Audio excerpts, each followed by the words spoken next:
ময়মনসিংহ ৬ আসন থেকে নির্বাচিত জনাব মোহাম্মদ কামরুল হাসান। জনাব মোহাম্মদ কামরুল হাসান। আসসালামু আলাইকুম। মাননীয় স্পিকার, আপনাকে ধন্যবাদ। আমার নির্বাচনী এলাকা ময়মনসিংহ ৬ ফুলবাড়ী আসনের জনগণের পক্ষ থেকে আপনাকে ধন্যবাদ জানাই আবারও। মাননীয় স্পিকার, আমাদের ফুলবাড়িয়া থেকে ময়মনসিংহ সদরের যে রাস্তাটি, এটি হচ্ছে 18 ফিট প্রশস্ত এবং এখানে প্রায় 1.5 শতাধিক বাস প্রতিদিন ঢাকায় যাতায়াত করে। পাশাপাশি এখানে শত শত সিএনজি, অটো রিক্সা, মালবাহী ট্রাক, পিকআপ এগুলো চলাচল করে। আমরা দেখেছি যে 10 মাইল এবং লক্ষ্মীপুর এলাকায় প্রতি মাসে 2-1টি দুর্ঘটনায় মৃত্যু এবং পঙ্গুত্ব বরণ করছে অসংখ্য মানুষ।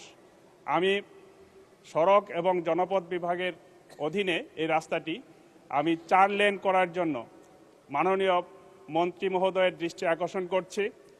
এই রাস্তাটি যদি প্রশস্ত হয় তাহলে এবং এই ফুলবাড়িয়া থেকে আসিম হয়ে বগারবাজার পর্যন্ত ত্রিশালের এই রাস্তাটি সংযুক্ত করে দেওয়া হয়, তাহলে দেখা যাবে প্রায় 40 কিলোমিটার রাস্তা ঢাকার সাথে কমে যাবে।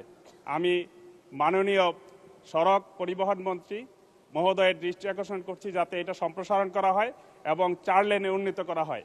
যদি এটা হয় তাহলে জামালপুর সহ ওই অঞ্চলের এই মুক্তাগাছা থেকে যে রুটটা আসছে ওই অঞ্চলের মানুষগুলো এই দিকে যাতায়াত করবে, ময়মনসিংহ শহরের যানজট নিরসন হবে।